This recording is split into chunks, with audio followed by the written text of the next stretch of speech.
We'll be finished in just a couple minutes. All right, so we're going to continue on with our questions here. Can you tell me, we already talked about the class sizes here. Can you tell me some of the benefits of SSC's locations? Oh, I love the location, and one of the main reasons I love the location, I guess it's a selfish reason, because it's close to my house, but it's easily accessible. You have 294, and it's in a great community, and it's a great location. It's easy for the students to get here, and the public transportation, if they don't have vehicles, it's wonderful. Perfect. And then tell me about some of the hands-on activities students get to do in class. Well, in my class, it's mostly lectures. We have one on a trip to learn about civil law. But for the most part, I try to get the classes engaged with doing different activities, like having them come to the board and explain what our organizational charter is, draw it out in groups of that nature. What I plan to do in the future, if possible, is try to get them out and see how patrol operations actually operate. They sit in a squad car, get the feel of it, and see from an officer's point of view how it is inside that certain vehicle, how that vehicle operates and things of that nature. Because you learn more from doing it from sight than anything else. Absolutely, I agree with you 100%. By any chance, do students have the opportunity to intern through SSC's criminal justice program? Do we have interns? That's what I'm wondering, yeah.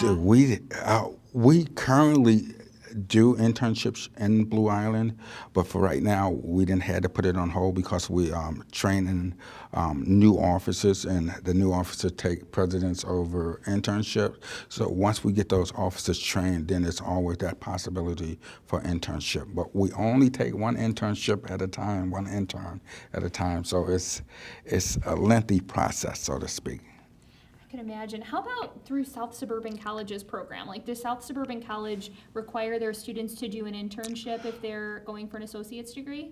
Yes, it's I think an internship, and don't quote me on this, but I think an internship is an option that you have if you could get into the internship, and it will apply towards certain classes and certain credits.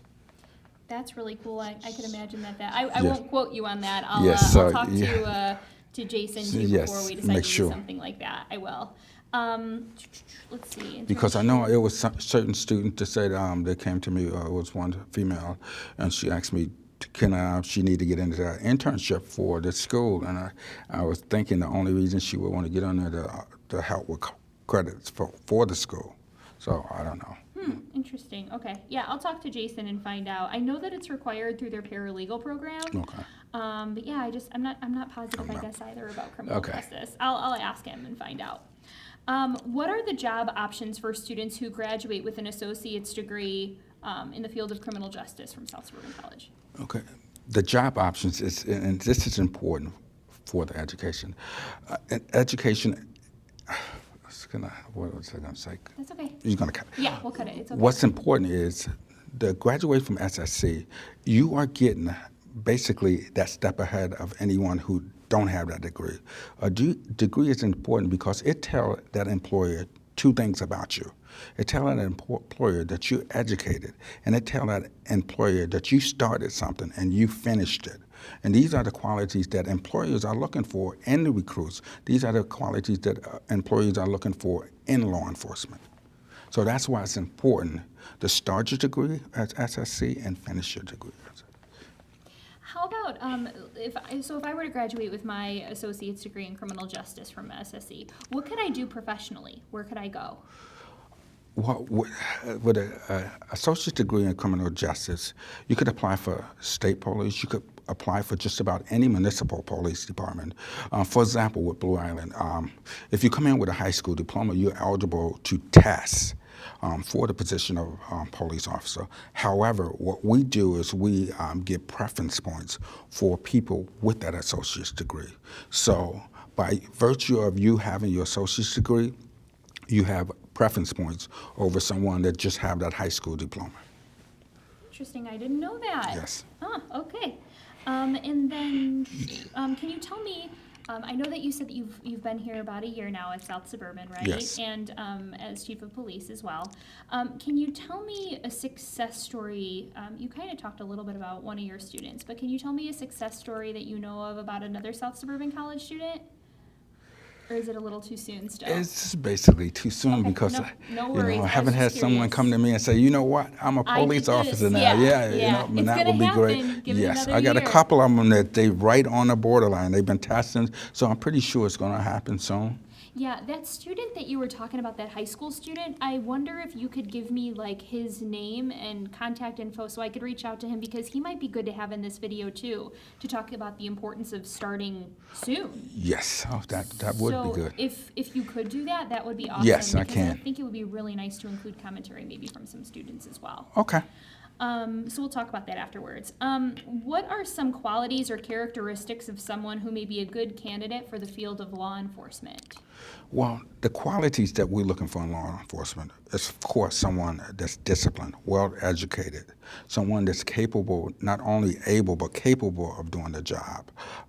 And it starts with being disciplined enough to continue your education. We're looking for someone that's, of course, crime-free, someone that's drug-free. These are all the qualities that we look for in law enforcement officers. And I know too, during this time with like all the media stuff, all that stuff going on, somebody, I know you're Yeah. kind of like, you know exactly what I'm talking about, Yeah. I'm sure. What would you tell to those people who maybe may not be considering a career in law enforcement because of those things? What would you like to tell those people?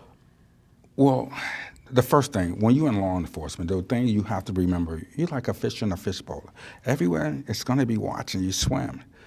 In law enforcement, you just have to make sure you swim in the right direction because people will be watching you. In other words, all I'm saying is, in law enforcement, you have to make sure that you do what's right, not what's popular. If you do what's right, you'll be totally fine. And then is there anything else you'd like to add? No, I look forward to teaching at SSC. I look forward to next semester. I have a couple of classes next semester. And I'm looking forward to all the things that teaching could offer me and all the things that I could offer to my students. I love the excitement that you emit. Like throughout the entire interview, you showed a lot of excitement and you did a really great job. So thank you so much for helping us out with this. You're welcome. And then Eric, anything you'd like to ask? No, I think you got it all. All Okay. right, thank you Thank so you. much. You did such a great job. Thank you. We'll get these hot